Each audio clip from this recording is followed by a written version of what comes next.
All right, let's just get right into it. The 2026 housing market is, well, it's not what anyone told you it was going to be. In fact, it just did something that, by all accounts, is not supposed to happen.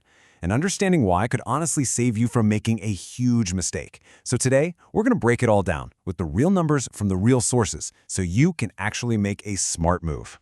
So here's the big mystery we're talking about. For the first time in 33 straight months, we saw record high home prices in the exact same month that home sales went down. Just think about that for a second. Prices are climbing, but fewer people are actually buying. That's a paradox, and it's the key to understanding just how weird this market has really gotten. To figure out how in the world we got here, we've got to rewind the clock just a little bit. Because, 2026 was supposed to be the year things finally got back to normal. This was billed as the year of recovery. I mean, the optimism heading into the year, you could feel it. Back in late 2025, the National Association of Realtors held their big annual forecast summit. Their chief economist, Dr. Lawrence Yun, actually projected a massive 14% jump in home sales for 2026. The entire industry just breathed this collective sigh of relief. This was the signal everyone was waiting for. And for a minute there, it really looked like he was right. By February 2026, the 30-year fixed mortgage rate dropped below 6% for the first time in years. And this was a huge deal. It was the result of 9 straight months of affordability getting just a little bit better. And it felt like a door was finally creaking open for buyers who had been completely priced out. And you know what? For a very brief moment, we're talking about a month, things actually felt good, hopeful even. It really seemed like the market was finally turning a corner, and buyers were starting to see a way forward. But underneath all of that optimism, a completely different story was taking shape. Let's look at the numbers and see what was really going on. Because even as those mortgage rates were coming down, one giant problem was still there, just lurking under the surface. Home prices were stubbornly, frustratingly high. This number right here, this is the reality check. In March of 2026, the median existing home price hit over $408,000. That's not just high, it's a brand new record for the month of March. So while rates were offering a little bit of relief, the actual price tags on the houses, yeah, they were still climbing. And this chart gets to the absolute heart of the problem. Since 2020, home prices have just skyrocketed by 50%. But in that exact same time, incomes have only gone up by 29%. That 21 percentage point gap you see, that's not just a number, that's everything. That's the reason millions of Americans feel like they are permanently priced out of ever owning a home. It's the affordability crisis in a single chart. So you've got this fragile little glimmer of hope, right? But it's being undermined by these crazy high prices. And then, everything changed. The entire optimistic forecast for 2026 was completely derailed in the span of about 30 days. It all started with a geopolitical shock. Military strikes were launched in Iran on February 28th. Now, financial markets reacted instantly. Inflation fears just surged, and the 10-year Treasury yield, which mortgage rates follow really closely, it spiked. And by early April, the 30-year mortgage rate shot right back up to 6.37%. And just like that, it was over. That brief 4-week window of hope, it didn't just close, it slammed shut.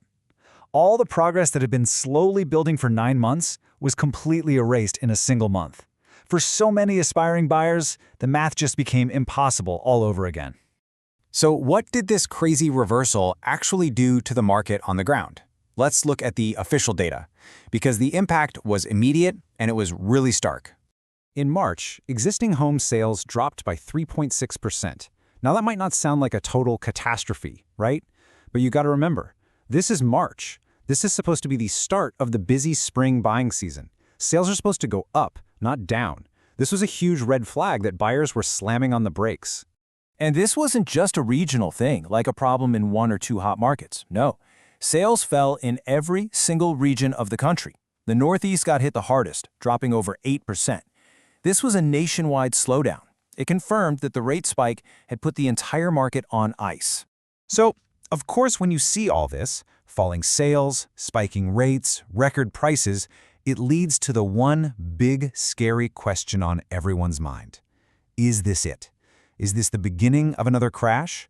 Are we staring down a 2008-style collapse? The most direct answer, based on all the data we have, is no. And let me explain exactly why this situation is fundamentally different this time around. The key difference today is that the market's foundation is just solid. Unlike in 2008, mortgage delinquency rates are incredibly low. People are paying their mortgages. Homeowners are sitting on record amounts of equity. And most importantly, there aren't any of those toxic subprime loans hiding in the system. Foreclosures are still near historic lows. The structural problems that caused the last crash, they just don't exist today. So if it's not crashing, what the heck is it? Well, the best way to describe it is a frozen market. It's just stuck. Sales are super slow because it's too expensive for most buyers, but at the same time, prices aren't falling because there are so few homes for sale and current owners have zero financial pressure to sell for cheap. So it's not broken, it's just painfully expensive and slow. Okay, so that's the what and the why of what's happening. Now for the most important part, what do you actually do about it? Let's walk through a clear playbook for how to navigate this really difficult market. We're going to break this down into 3 simple parts, with specific advice depending on whether you're trying to buy, trying to sell, or trying to invest in this environment. For buyers, and this is for the people who can actually afford the monthly payments today, the advice is clear. Stop waiting for some dramatic rate drop to come and rescue you. I mean, if prices just continue to go up by a modest 4% a year, waiting on the sidelines for 1 year on a $400,000 home could mean you end up paying an extra $16,000 for that exact same house. Now, if you're a seller, listen up. The days of just throwing a really high price on your home and getting a dozen offers, they're over. In this market, buyers are extremely sensitive to price. If you overprice your home from the beginning, it will just sit there. The data is clear on this. You have to price it correctly from day one. And finally, for you investors out there, the opportunities have shifted. Trying to make the numbers work on the coasts right now is incredibly difficult. The real potential for cash flow and growth has moved to the Midwest. Markets like Columbus, Indianapolis, and Kansas City are offering demographic growth and entry points that are just a lot more attractive. Look, the market in 2026 is frustrating. It's confusing, it's not crashing, but it's definitely not booming either. It's just hard. And that brings us to our final question.